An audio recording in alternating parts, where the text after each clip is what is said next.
Hey, how's it going? This is Melinda and welcome to my channel. So today I want to talk to you about some very cool record finds that I discovered and bought at St. Augustine's Music Fair. It was at their amphitheater in St. Augustine. I want to talk to you about that, show you the records I found, and through that and through finding one special record, I also want to raise the question, and I truly want you to answer if you will. Do you trust the reviews that you read on Discogs? I'm going to talk to you about that because I found something very, very interesting, and it just kind of made me think about it because I do read the reviews on Discogs. So let me go ahead and talk a little bit about this St. Augustine Record Fair. There were a lot of really cool records. I saw these Led Zeppelin. They were the classic series, the company classic records. They put out these Led Zeppelin records. Oh, I wanted them so bad. And if I hadn't just moved and spending money on the house fixing it up, I would have swooped those up right away. And someone else who makes YouTube videos bought them. I'm very jealous and very happy for them. You can be both, but I'm not going to give away who it is in case he wants to make a video talking about those killer records. But wow, I wish I would have picked them up. I wish I was in a position to pick them up. Let me show you the record that really triggered this whole Discogs thing. And I do read the reviews on Discogs. I will either punch in numbers that's in the dead wax if it's an older record, so I can read, find out what pressing I have, read the reviews on it. I do that a lot. It's even easier when it's a barcode. The record that I'm going to be talking about that led me into this had a barcode, and I scanned it and I read the reviews. You go in, you see how many people have this record, how many people want this record. There's some stars, how many, so many star reviews. You click on it, it says reviews, you click on that, you read reviews. And I do that a lot. This one particular record that I bought got great reviews. Oh, it's a solid copy, sounds so good. And it goes on and on. I thought, okay, wow, I'm gonna buy this. I've been wanting to buy it anyway. It was a record that I've had in my Amazon cart, but I thought, you know what? It's still sealed, it's at this record fair. I'm going to buy it from an actual person who makes a living off of music and records. Why buy from Amazon when I can buy from this really cool guy? And I also bought some other records from him as well. Let me show you the record I'm talking about. It is U2, How to Dismantle an Atomic Bomb. Now, I know a lot of you don't like U2, but I want to talk a little bit about this because it's got the whole Discogs thing in my head. You all have seen in my videos in the past that I've been telling you, I don't think U2 records sound good. I don't have a single one of them that I think sounds amazing at all. I read the reviews. This is a 2019 release. It's the 15th anniversary. Maybe the original sounds good. I don't think so. It came out in 2004. I doubt it sounds very good. I wanted to have this in my collection. This record is something special to me. It's probably one of the last U2 records that I would say is truly good. And it's because of some of the songs. The singles that were released from this are outstanding and have great memories for me.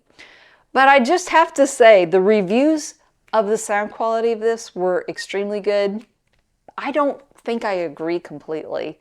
I put it on my turntable and it has its moments. But most of the time, it sounds very compressed, very flat. It doesn't reveal a separation of instruments at all. And I think I enjoy U2 when I'm in the car and I'm streaming in my car more than when I'm in my music room and putting a record on the turntable. And believe me, you guys, I wish it was the opposite. I would much rather have that sit-down vinyl listening experience where I hear the details, the three-dimensional sound. I would love to experience that with U2, but this record, How to Dismantle an Atomic Bomb, It has its moments, but for the most part, I'm disappointed. And yet other people on Discogs thinks it's awesome and they give it great reviews. So I think it just, and they're not wrong. If they think it sounds good and they enjoy it, that's what matters. They're just sharing what their opinion is. It doesn't have to be what I think. And I need to remember that. So, we all hear things differently. Things just are different in our own rooms with our own setups. We just have these different opinions. So, and I want to just say too, Discogs, I owe them a debt of gratitude. I have nothing but good things to say about Discogs. I have the app, and from the very beginning of my vinyl collecting, I've been entering my records into Discogs. So I don't have a backlog. I need to catch up. I'm right on where I should be. And everything, for the most part, is recorded in Discogs, where I have the app with me. I can take it with me when I go, see what records I already have. If I think, do I have this record already? Sometimes you have those senior moments when you're not really sure. I can look it up. And Discogs has been nothing but wonderful for me. I've bought records from people on Discogs and they've all turned out great. So 2 thumbs up Discogs, well done. The reviews, and that's not Discogs' fault. That's just people who want to chime in on how they feel about a certain pressing. They're entitled to their opinions, but I must say from personal experience, read them with a grain of salt. So that's my little spill on Discogs and whether we should trust the reviews. I say no, you can't completely trust the reviews, but you can't completely trust the reviews of anything because we all have our own set of ears and our own setups and our own preferences of what we like to hear. So let me go ahead and talk a little bit more. I just want to share why I bought this U2 record. It has a sentimental value to me. There is a song on this album that hits me in the gut, pow, pow, for 2 people that I struggled with in our relationships. It hits so close to home. It's so hard. I put it in a category of it's a cats in the cradle kind of song. So if you know what I mean, the song Cats in the Cradle, it's just one of those that's very reflective. It can make you think of maybe some sadness in your life, whether you've suffered with a relationship with a parent, or it just makes you reflect on what used to be and what isn't anymore. There is a song on this album, How to Dismantle the Atomic Bomb. Let me just show you first. This is the 2019 version. It's on a red opaque vinyl. Sounds okay. It's not anything spectacular. I would not write a review saying it sounds great on Discogs. Let's put it that way. But man, here's the inner sleeve. There are a couple people in my life that when I hear the song, Sometimes You Can't Make It on Your Own, it really hits me hard. It's my daughter and my dad. And let me just read the lyrics, and I'm going to show my age here, and I have to read through readers. This lyric here reminds me of my daughter. We fight all the time, you and I. That's all right. We're the same soul. I don't need you to hear you say that if we weren't so alike, you like me a whole lot more. Wow. That just brings back memories of her being in those early teenage years, the tween years, where her and I just butted heads and fought a lot. We have a great relationship now. And in fact, she's coming over tonight to stay for a while, and I'm so excited. We have a big surprise for her. We get along great. But back then, and I would hear this song come on the radio, and I would hear those lyrics, and it just would hit me in the gut. Her and I just butted heads all the time. Bono wrote that about his dad who had passed away, and I can relate to those lyrics so much. And then the one that really hits me, the lyric that Bono sings in the song that really hits me is the relationship I had with my dad. I look exactly like my dad. I didn't take after my mom as much as I took after my dad. I have his exact eyes and face. And I remember when he was still alive, I would look at his face and, the last few years of his life and think, look carefully, this is what you're going to look like. This is you in the future. Only he didn't have any hair, but I look just like my dad. I have his exact same eyes. So when I would hear the song, the lyrics, I should say, of it's you when I look in the mirror, and it's you when I don't pick up the phone, because my dad and I didn't have a great relationship. And there were just days when I'd see him calling my phone and I just couldn't go there that day and I just wouldn't answer. Of course, I can't answer now. He's gone. I can never answer. I'll never see his name pop up as someone calling me. But I give myself forgiveness on that because I feel like that's not my fault. That was out of my control. But wow, what a song that brings back so many emotions of my daughter and my dad. So I had to buy that. I wish it sounded better. Unfortunately, it doesn't. I'm still glad to have it in my collection. It's not something I would part with.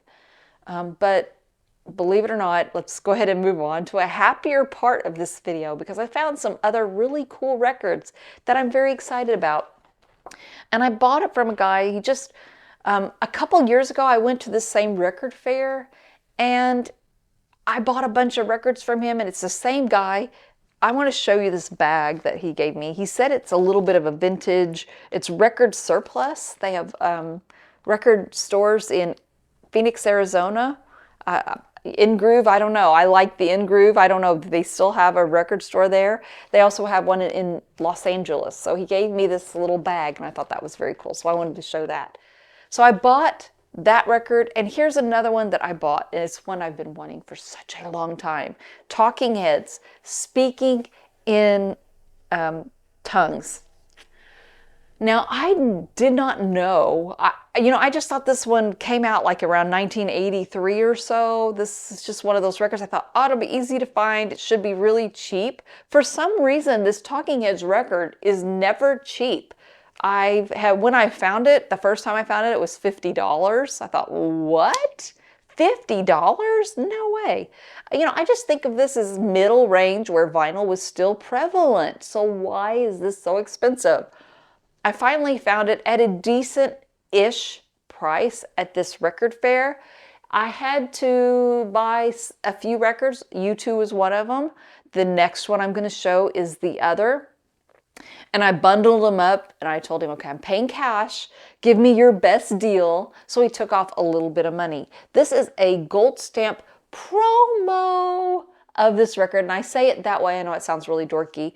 But when I first started my YouTube channel, I made a video and there was a guy named Peaches from the Vinyl Countdown, and that's when he had a gold stamp promo, that's how he said it. He'd say gold stamp promo. So that's just in honor of Peaches from the Vinyl Countdown. Anyway, Talking Heads, the big hit Burning Down the House, which I loved. And I have great memories of that song. A girlfriend of mine and we would be in her boyfriend's car. Okay, we were in 8th grade, you guys. She was an 8th grader going with a junior in high school who could already drive. But let me tell you, he had a white Cutlass Supreme with T-tops and a burgundy interior. My dream car. I would still like to have that car. I would still love to have it. That one and the Smokey and the Bandit Trans Am. Those are my dream cars. Okay, so this sounds so much better than anything I've ever heard in the cassette deck, because he would put this on and play Burning Down the House in his Cutlass. It was cool. So I have great memories of that. This gold stamp promo sounds absolutely fantastic. A 1983 promo copy of this. And it's a great album. Not only is Burning Down the House a great song, the whole album sounds great. The separation of the instruments is amazing. The songs are tremendous, and I just enjoyed everything. It's like, okay, so This is my first Talking Heads album I've ever owned. Why? I've loved every single they've ever released, anything that's ever been on the radio. I have the 45 of And She Was. I love Talking Heads, so I think this is kind of the beginning of what's probably going to be a Talking Heads collection. I'm going to start buying their records. This next one is a killer one, again, bought at this record fair. White Light, White Heat, The Velvet Underground. I saw this, it was on this Verve label. It was extremely clean. When I was looking at this record, I literally had someone right here and someone right here digging through the bins with me in what felt like 150-degree heat. I could be wrong, and I know I am, but it felt like it to me. I felt like I was overheating at that point. So I got this home, and when I scanned it, it's a 1998 reissue. But it sounds really good for what it is. I've never thought the Velvet Underground should sound like an audiophile record. It is a great garage rock kind of sound. I love the crunchy guitars.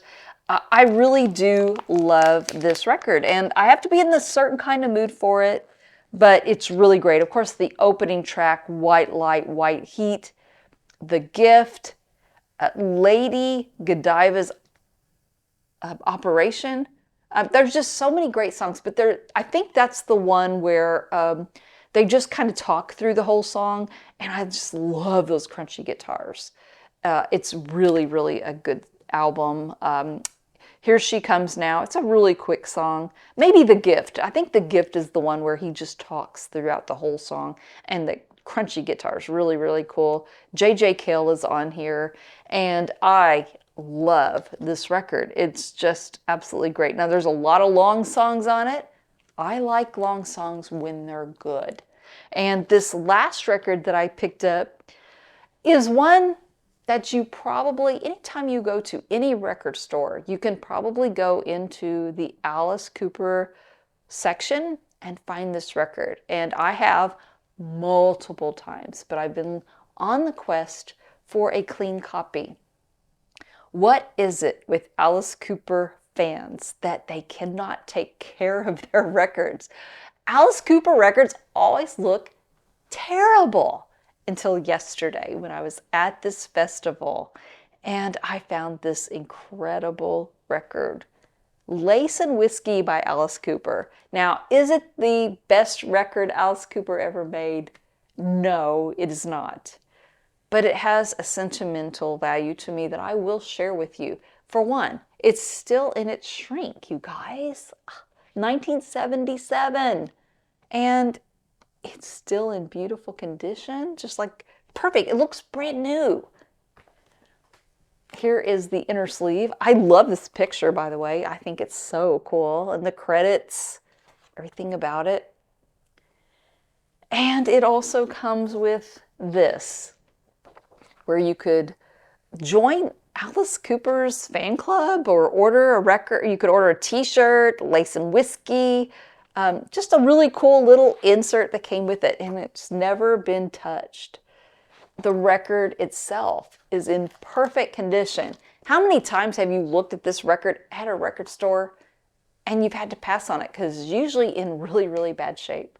So no, this is not the best Alice Cooper record ever made, but it's my introduction to Alice Cooper. The song You and Me was my introduction, and I have to give credit to K-Tel. This album here, Music Machine, from when I was a little girl, 1977, I had this, Robbie the Robot on the cover.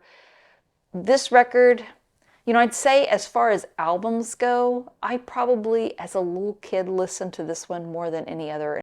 The song I loved on it is Road Rats. Oh my gosh, that killer guitar. I really enjoyed it. So I think overall it's a good record by Alice Cooper. And I had so much fun. I'm going to give a special shout out to Michael.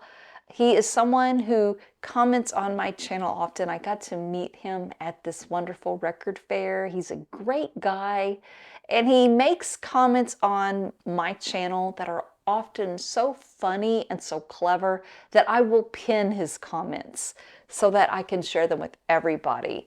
And that's the highlight of this this record show I got to go to, was meeting him. It was so fantastic. So anyway, that is my video for this week. Let me know what song really hits you in the way sometimes you can't make it on your own hits me. Do you have that one special song that reminds you of someone in your family?